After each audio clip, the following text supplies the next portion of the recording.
చిన్నగా ఉంటూ వీళ్ళు వృద్ధులు ఎలా అయ్యారు అంటే నేను కూడా ఇలాగే ఉండేదాన్ని ఇప్పటి వరకు అన్నది. ఇప్పటికిప్పుడు ఏమొచ్చింది? కలి ప్రవేశించింది. ఈ కలి ప్రవేశించినప్పుడు క్రమంగా ధర్మం సన్నగిల్లి ప్రజల్లో కామనాశక్తి పెరిగిపోయి వైరాగ్యం పోయింది, జ్ఞానం దానితో పాటు నశించింది. అప్పుడు భక్తి కూడా పోయింది. ఈ మూడు లేవు. అందుకు మేము దిక్కు తోచకుండా తిరుగుతూ ఉన్నాం, జీర్ణించిపోయాం. వృద్ధాప్యం అంటే జీర్ణించుట. అన్ని అవయవాలు సడలిపోయి జీర్ణించకపోతే వృద్ధాప్యం. అది ఇక్కడ అర్థం. జీర్ణించిపోయాయి, శుష్కమైపోయాయి అని చెప్పడం ఇందులో ఆంతర్యం. మేము ముగ్గురం కూడా శుష్కమైపోయాం. కానీ నేను వీళ్ళిద్దరినీ తీసుకుని, ఆ శుష్కించిపోయినటువంటి వృద్ధులిద్దరినీ తీసుకుని ఇక్కడ దాకా వచ్చాను. ఇక్కడికి వచ్చేటప్పటికల్లా నాకు యవ్వనం వచ్చింది. ఎందుకు? ఇది బృందావనం గనక అన్నదికండి. అది దివ్యమైన బృందావన ధామం. ఆ బృందావనం కృష్ణమయం. ఇప్పటికీ ఎప్పటికీ ఎప్పటికీ కృష్ణమయమే. భగవానుడు దయామయుడు. ఎంత కలి అయినప్పటికీ కూడా మోక్షం ఇవ్వడానికి సిద్ధంగా ఉన్నాడు స్వామి. అందుకు ఆ బృందావనం ఉందిట. బృందావనం నిజంగా భక్తి అర్థం కావాలంటే జీవితంలో ఒక్కసారైనా బృందావనానికి వెళ్ళండి, ఆ రాధాకృష్ణ దర్శనం చేయండి. ఎలాగూ టూరిస్ట్ ఇంట్రెస్ట్తో కాదు, సాధనతో. వెళ్ళడానికి ముందే కొన్ని నెలలు ఇక్కడ కృష్ణ జపం చేస్తూ ఆహార నియమం స్వీకరించి అక్కడికి వెళ్ళి కృష్ణుడు తప్ప మరొక లోకాన్ని చూడకుండా చేయండి. ఇప్పటికీ అక్కడ కృష్ణ దర్శనం పొందారు. అక్కడ మీకు జ్ఞానమా, ధర్మమా, కర్మమా, భక్త, యోగమా అనే లాజిక్లు ఉండవు. ఈ తర్కాల్లో ఉన్నంతకాలం లాభం లేదు. నీ తర్కాలకు అందనిది, నీ ధర్మాధర్మ విచక్షణలకు కూడా అందనటువంటిది అక్కడ. ఆ ధామం అర్థమయ్యేది కాదు. అది తెలిస్తేనే కృష్ణుడు దొరుకుతట. అనాశ్రిత్య రాధా పదాంభోజయుగ్మం అనాదృత్య తత్పావనం బృందవీధి. ఆ పావనమైనటువంటి బృందావనాన్ని చేరుకోకుండా రాధాకృష్ణ మనకి తెలియరు. అలాంటి భక్తిధామంలోకి రాగానే ఆమెకి యవ్వనం వచ్చిందట. నిండు యవ్వనం వచ్చేసింది ఆమెకి. కానీ వీళ్ళు ఇంకా సృష్టించిపోయినారు. కలి ప్రభావం అక్కడ ఉన్నది. వెంటనే నారదుడు ఏం చేశాడంటే నడుం కట్టేటండి. ఇదే ప్రతిజ్ఞ చేస్తున్నాను అన్నాడు ఆయన. వీళ్ళిద్దరినీ కూడా నేను ఉజ్జీవింపజేస్తాను. అంటే జ్ఞాన వైరాగ్యయుతమైన ఒక పరిపూర్ణ భక్తిని నేను వ్యాప్తి చేస్తాను అని కంకణం కట్టుకున్నాడు ఆ మహానుభావుడు. దాంతో బయలుదేరాడు. ఈ వ్యాప్తికి ఎవరు దొరుకుతారా అని తిరిగితే ఇంకెవడు దొరుకుతాడు? ఈ కలియుగాన్ని ఉద్ధరించడానికి గురు రూపంలో అవతరించిన వ్యాసమహాముని దొరికాడు ఆయన. అప్పుడు ఆయనకి భాగవతం ఉపదేశించాడని మనకి పురాణములు చెప్తున్న అంశం. దీన్ని బట్టి నారదుడు ఎందుకు కంకణం కట్టుకున్నాడు? భక్తిని ప్రతిష్ఠ చేయడానికి. ఏ భక్తిని? నిష్కపట భక్తి. ఆ నిష్కపట భక్తి అంటూ ఉంటేనే జ్ఞాన వైరాగ్యములు రెండు సిద్ధిస్తాయి. అందుకు ఆ బృందావనవాసి అయిన ఆ శ్రీకృష్ణ పరమాత్మ యందు నిష్కపట భక్తిని వ్యాపింపజేయదలుచుకున్న నారద మహర్షి శాస్త్రముగా భాగవతాన్ని అందించి సూత్రముగా భక్తి సూత్రాలను ఇచ్చాడండి. ఇది గ్రంథానికి ఉన్నటువంటి నేపథ్య రచన. ఈ నారదుడి గురించి ప్రస్తావన మనకు ఋగ్వేదంలో కనిపిస్తుంది. నారదుడి జన్మ వృత్తాంతం బహుపురాణాల్లో బహువిధాలుగా ఉంది. దాంతో మనకి ఇన్ని పురాణాలు ఇన్ని చెప్తున్నాయి కదా ఏమిటని. అయితే నారదుడు అనే పేరుతో ఎందరున్నారో మనకు తెలియదు. ఇప్పుడు విశ్వామిత్రుడి పేరుతో కొందరున్నారు, భార్గవుడు అనే పేరుతో చాలామంది ఉన్నారు. ఋషులు అనేకం. కొన్ని కులం వాళ్ళ యొక్క వంశం బట్టి నామాలు వస్తూ ఉంటాయి. ఒకే నామం ఉన్నవాళ్ళు కొంతమంది ఉంటారు. కనుక ఈ చర్చల జోలికి మనం వెళ్ళిపోకుండా ఈ భక్తి అనే దానికి ఎవరు చక్కగా దొరుకుతున్నారో ఆ నారదుని తీసుకుందాం. ఎందరూ ఒకడే అనుకున్న ప్రమాదం ఏం లేదు. ఈ ఎవడు చెప్పాడు ఏమిటి ఈ చర్చ అంతా మనకు ప్రయోజనం లేదు. ఇలాంటి చర్చలు వదిలితేనే అద్భుతమైనటువంటి ఆ భాగవత అమృతం మనకి లభిస్తున్నది. కనుక ఆ నారదుని ప్రస్తావన ఋగ్వేదంలో కూడా ఉన్నది. మరి వేదములు ఇచ్చిన బ్రహ్మదేవుడికి తనయుడు కదండి. ఇక నారదుడి జన్మ వృత్తాంతం ఇవన్నీ భాగవతంలో చెప్పబడ్డాయి. మరికొన్ని సూత్రముల భాష్యం వచ్చేటప్పటికల్లా అక్కడ ఇంకో కోణంలో మనం నేర్చుకోవడం ఉంటుంది నారదుని నుంచి. ప్రస్తుతానికి నారద మహర్షి అంటే ఏంటో చెప్పుకున్నాం. మనకు ఆచార్యుడు, ఆచార్యుడైనటువంటి ఆ నారదుని నమస్కరించుకుంటూ ఈ గ్రంథంలోకి ప్రవేశిస్తున్నాం. 84 సూత్రాల గ్రంథం ఇది. చిన్న చిన్న సూత్రాలు 84 ఉన్నాయి. ప్రథమాధ్యాయంలోకి మనం ప్రవేశిస్తున్నాం. మొదటి సూత్రం అథాతో భక్తిం వ్యాఖ్యాస్యామః. అయితే సూత్రం వల్ల మంచి సులభమైన మార్గం ఉంది అని చెప్తూ ఒక మాట అన్నాను మీతో. చిక్కులు కూడా ఉన్నాయి అని. ఏమిటా చిక్కులు అంటే సూత్రంలో శాస్త్రాన్ని బాగా క్లుప్తం చేసి ఇమిట్ చేయడం వల్ల ఎవడికి తోచిన అర్థం వాడు చెప్పుకుంటూ పోయారు. ఇలా మొత్తం అసలైనటువంటి ఆ సూత్రకారుడి యొక్క హృదయం ఏమిటో తెలియకుండా గజిబిజి అయిపోయింది. వాళ్ళ అభిప్రాయాల ప్రకారం దీనికి వారు నిర్వచనాలు ఇచ్చుకున్నారు. కానీ భగవానుడు కానీ నిజమైన మహర్షులు కానీ ఇలా ఒక సిద్ధాంతాన్ని ఫిక్స్ అయిపోరు వాళ్ళు.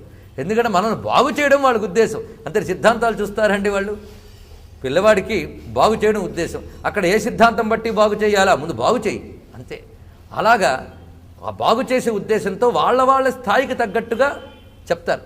అందుకు జాగ్రత్తగా పరిశీలించాలి. అంటే దీన్ని అర్థం చేసుకోవడానికి ఉపకరించే గ్రంథములు భాగవతం, భగవద్గీత, ఇతర పురాణ వాంగ్మయం, మళ్ళీ వ్యాసదేవుడు ఇచ్చినటువంటి భక్తి వాంగ్మయం, వీటిని ఆధారం చేసుకుని ఇందులో సూత్రాలకి ఆ భగవానుడు అనుగ్రహించినంత మేరకు మనం వ్యాఖ్యానం చేసుకుందాం.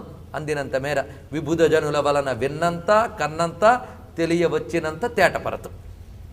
అలా ఇప్పుడు ప్రవేశిస్తూ మొట్టమొదటి సూత్రం అథాతో భక్తిం వ్యాఖ్యాస్యామః. అతః భక్తిం వ్యాఖ్యాస్యామయ అంటే అర్థం ఏంటి? అటు పిమ్మట భక్తిని వ్యాఖ్యాస్యామః వ్యాఖ్యానింతుము అన్నారు. బహువచనం వాడాడు. వ్యాఖ్యానింతుము అంటే అర్థం ఏమిటి? అంటే వ్యాఖ్యానిస్తున్నప్పుడు వ్యాఖ్యానిస్తున్నాను అనాలి తప్ప వ్యాఖ్యానింతుము అనేమిటి? అంటే చెప్పుకుందాం అంటాం కదా, చెప్పుకుందాం అంటే మీరా నేనా అండి మరి కలిపి అంటారేమిటి అని అనం కదా. చెప్పుకుందాం అంటే అర్థం ఏంటంటే తనదైన అహంకారాన్ని వదులుకోవడమే. చెప్పుకుందాం అనడంలోనే యువతలవాడు చెప్తున్నాడంటే వినగలిగే యోగ్యత తపస్సు అవతలవాడికి ఉంటేనే యువతలవాడి నోటి నుండి వస్తుంది. లేకపోతే ఎంతో చదువుకున్నవాడైనా కొన్ని సభల్లో పలకం. ఎందుకంటే వాడి ద్వారా ఆ చదువు గ్రహించే యోగ్యత ఆ సభలో ఉన్నవాడికి లేదు. ఈ రహస్యం మనకి మహానుభావుడు ధూర్జుడు చెప్తాడండి. వాగర్థంబులు శ్రోతృవక్తలు జగద్వంజుండు అద్వైత విద్యాగోష్ఠిన్ పరికింప ఈశ్వరుడే కాదా మత్ ప్రబంధాధిపత్య కన్యార్కుడు వేరొకండు కలడా అని అంటాడు ఆయన. వాగర్థంబులు శ్రోతృవక్తలు, చెప్పేవాడు వినేవాడు ఇద్దరున్నారా? వారిద్దరి మధ్య ఉన్నది సబ్జెక్టు మాత్రమే. అది సిద్ధించాక ఇద్దరూ దాంతో తాదాత్మ్యం చెందిపోయారు కనుక వక్తా శ్రోత దేనితో తాదాత్మ్యం చెందిపోయారు అదే మిగిలిపోతుంది. అక్కడికి వచ్చేటప్పటికి అద్వైత విద్యాగోష్ఠిని పరికింప ఈశ్వరుడే కాదా, ఆ పరమాత్మే అవుతున్నాడు. అందుకే వ్యాఖ్యానిస్తాం అని అనడంలోనే అందరితో కలిసిపోయాడు ఆయన. ఆ భక్తులందరితో కలిసిపోయి మాట్లాడుతున్నాడు. వ్యాఖ్యాస్యామః భగవచనంలో చెప్పుకున్నాడు ఆయన. దేన్ని వ్యాఖ్యానిస్తాను ఆయన అంటే భక్తిం వ్యాఖ్యాస్యామః. ఇక్కడ వ్యాఖ్య అంటే మళ్ళీ సూత్రము వ్యాఖ్యానం ఇందుకే చెప్పుకున్నాం కదా. సూత్రం కూడా వీళ్ళ దృష్టిలో వ్యాఖ్యానమే. అంటే మనం చెప్పుకున్నట్టు విడమరిచి చెప్పేది అని అక్కడ అర్థం కాదు. వ్యాఖ్యానం అనే దానికి ఇక్కడ అర్థం ఏంటంటే క్షానము అని 3 శబ్దములు ఉన్నాయి. క్షానము అంటే చెప్పుట, ఆఖ్యానం బాగా చెప్పుట, విశేషంగా చెప్పుట. విశేషంగా సమగ్రంగా నేను చెప్తున్నాను అంటే ఈ సూత్రాలు బాగా పట్టేస్తే భక్తి గురించి ఇంతకు మించేం లేదు. ఎక్కడైనా ఏదైనా చెప్పుంటే అది సూత్రాలతో లింక్ ఉన్నదే ఇది. కనుక సూత్రం ఆధారంగానే కదా హారం నిర్మాణం చేస్తాం. కనుక హారం అనబడే భక్తి శాస్త్రానికి ఇది సూత్రం. ఈ సూత్రం ఎంత సమగ్రంగా కూర్చబడింది అంటే వ్యాఖ్యాస్యామః విశేషముగా సమగ్రముగా కూర్చబడిన సూత్రము. అయితే అథాతః అటు పిమ్మట, ఇది చాలా చమత్కారమైన శబ్దం అండి ఇది. అటు పిమ్మట భక్తిని వ్యాఖ్యానించడము. ఎవడైనా ఇలా ప్రారంభిస్తానండి, తర్వాత చెప్తున్నానని ఎప్పుడైనా పుస్తకం ప్రారంభిస్తాడా? ముందేదో ఒకటి చెప్తే తర్వాత చెప్తున్నాను అనాలి. ప్రారంభమే తర్వాత చెప్తున్నానేంటి? అటుపై ఇకపై అనేది ఎప్పుడైనా మీరే లోకంలో పరిశీలించండి. ఇద్దరు ఏదో మాట్లాడడానికి వెళతారు ఒక దగ్గరికి, కూర్చున్నప్పుడు ఇంకా మాట్లాడదామా అంటాం. ఇంకా మాట్లాడదామంటే ఇంతవరకు ఏం మాట్లాడు చెప్పు అని అంటే ఇంకేమైనా ఉందా? ఇంకా మాట్లాడదామా అనంటే ఇప్పటి వరకు ఏవేవో అయ్యే చాలు, ఇప్పుడు ఇంక దీని గురించే చర్చ చేద్దాం అనేది అర్థం అన్నమాట. ఇంతకు మించి పెద్ద లాగుడు పీకుడు దీని గురించి అక్కర్లేదు. ఎందుకంటే ఈ మాట ప్రతి శాస్త్రానికి కామన్గా వచ్చేటువంటి మాట. అతః అటు పిమ్మట ఆ కారణం చేత అని 2 మాటలు వేశాడు ఇక్కడ. అటు పిమ్మట ఆ కారణం చేత. అటు పిమ్మట అనే దానికి ఈ అథాత శబ్దం అన్నిట్లోనూ వస్తుంది. ఇందాక చెప్పినటువంటి సూత్రములన్నింటిలోనూ ఉన్నాయి. ఉదాహరణకు బ్రహ్మసూత్రాల్లో మొట్టమొదటి సూత్రం అథాతో బ్రహ్మ జిజ్ఞాస, అథాత యోగం వ్యాఖ్యాస్యామః వస్తుంది యోగ సూత్రాల్లో. కనుక సూత్ర రచనలో అథాతః అనేది కామన్గా ఉండేది. కనుక సూత్ర సాహిత్యానికి సాధారణంగా కొందరు పాటించకపోయి ఉండొచ్చు. ఇప్పుడు శివసూత్రములు అని మనకున్నాయి. కాశ్మీర శైవ సిద్ధాంతంలో శివసూత్రములు అదొక పెద్ద విజ్ఞాన గ్రంథం. అది సూత్ర రచన, అద్భుతమైనటువంటి సూత్ర రచన. కానీ దాని యొక్క వైఖరి వేరు, దీని వైఖరి వేరు. ఇప్పుడు భక్తి సూత్రములు అథాతో అయ్యాయి, యోగ సూత్రములు అథాతో అయ్యాయి, బ్రహ్మసూత్రములు అథాతో చెప్తున్నాయి. కనుక అతః అనేటటువంటిది సూత్ర రచనకి సంప్రదాయం. ఎలాగైతే శ్రీకారంతో మన కావ్యాలన్నీ ప్రారంభమయ్యాయో, శ్రీవాణి గిరిజాశ్చిరాయ దశతో నుంచి శ్రీ కైవల్య పదంబు చేరుటకునై వరకు అన్నీ శ్రీకారంతోనే మనకు మొదలయ్యాయి కదా.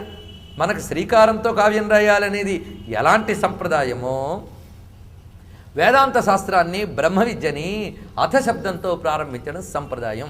కనుక బ్రహ్మ విద్యా గ్రంథముల్ని సాధారణంగా అథ శబ్దంతో ప్రారంభిస్తారు. అందరూ సూత్ర గ్రంథములని అయితే మరీను ఆ విధంగా ప్రారంభించడం జరుగుతుంది. కనుక ఇది సూత్ర గ్రంథం, బ్రహ్మ విద్యకు సంబంధించిన సూత్ర గ్రంథం కనుక అథ శబ్దాన్ని ప్రయోగించాడు ఇక్కడ మహానుభావుడు. అథ అనే శబ్దానికి అధికారము పొందిన తరువాత అన్నాడు. ఏ శాస్త్రం తెలుసుకోవాలన్నా ముందు దానికి తెలుసుకోగలిగే ఎలిజిబిలిటీ ఉండాలండి. కనుక ప్రతి శాస్త్రానికి ఒక అధికారము అవసరము అనే మాట అధ శబ్దం ద్వారా మనకు తెలుస్తుంది. ప్రతి శాస్త్రానికి దానికి సంబంధించిన అవగాహన అవసరం. మీరు కాలేజీకి వెళ్ళారు, వెళ్ళి సీట్లో కూర్చున్నాక వాళ్ళు కూడా రావండి అంటే వెనక్కి వెళ్ళి అన్నాడు. కనుక వాళ్ళ నుంచి మళ్ళీ నువ్వు 10th క్లాస్ వరకు చదువుకుని ఆ తర్వాత మార్కులు వస్తే అప్పుడు కాలేజీలో అథ అని మొదలవుతుంది వాడి సబ్జెక్టు. కానీ వాడికి వాళ్ళ నుంచి చెప్పు అంటే అవదు కదా. కనుక ఈ సూత్ర గ్రంథాలకు వచ్చేటప్పుడు నీకు కొంత గ్రౌండ్ ప్రిపరేషన్ అవసరం. ఇది అధికారము అనేది. అయితే అన్నిటికీ ఒకటేనా అంటే కాదుట. దేనికి అది అధికారములు చెప్పబడుతున్నాయి. కర్మశాస్త్రానికి అంటే మీమాంసాస్త్రానికి అధికారం ఏమిటి అంటే వేదాధ్యయనము చేయుట ఒక అర్హత చెప్పాడు. రెండవది వర్ణాశ్రమ ధర్మములు, ఇవన్నీ కర్మశాస్త్రానికి ఉన్నటువంటి అధికారం. జ్ఞానశాస్త్రానికి ఉన్న అధికారం నిత్యానిత్య వస్తు వివేకము, శమదమా షడ్గుణ సంపత్తి, ఇహాముత్రార్థ భోగ విరాగము, తితిక్ష ఇత్యాదులన్నీ వేదాంత శాస్త్రమైనటువంటి బ్రహ్మసూత్రాదులన్నిటికీ చెప్పారు. అవే ఇక్కడ అన్వయించుకోమని మాత్రం తీసుకోవద్దు అర్థాన్ని. ఇక్కడ అథ అంటే నిజానికి భక్తికి ఇవన్నీ ఏర్పాటు చేసుకుంటేనే భక్తి అని మాత్రం కాదు. శుద్ధికే భక్తి, భక్తి ద్వారా శుద్ధి జరుగుతుంది. శుద్ధి అయిన తర్వాత భక్తి విషయం మరో అందంగా కనిపిస్తుంది. కనుక శుద్ధి కోసము భక్తి కావాలి, శుద్ధితో భక్తే మిగిలాలి. కనుక భక్తి అనేది సాధన సిద్ధి రెండు కూడా. అందుకు భక్తి మార్గంలో ప్రవేశించాలంటే అధికారం అంతా సంపాదించుకోవాలి. నా దగ్గర అవేవి లేవు కనుక ఇది నాకు అక్కర్లేదు. ఎందుకంటే తేలిపోయింది. నిత్యానిత్య వస్తు వివేకము, ఇహలోక పరలోక సుఖముల యందు వైరాగ్యము, శమదమాది షడ్గుణ సంపత్తి, ఇందులో ఆలే లేవు గనక బ్రహ్మసూత్రాలు ముట్టుకోక్కర్లేదు. ఇక వేదాధ్యయనము, శుద్ధమైన వర్ణాశ్రమ వ్యవస్థ అవి లేవు కనుక కర్మం ముట్టుకోక్కర్లేదు. మరి భక్తికి ఏం చెప్తాడో విందాం. మీ అభిప్రాయాలను సూచనలను మాకు తెలియజేయాల్సిన చిరునామా భక్తి TV, care of Rachana television private limited, road number 92, Jubilee hills, Hyderabad 5,90,96. మా ఇమెయిల్ ఐడి bhakti@gmail.com. మా వెబ్సైట్ www.bhaktitv.org. Phone number 901012222333.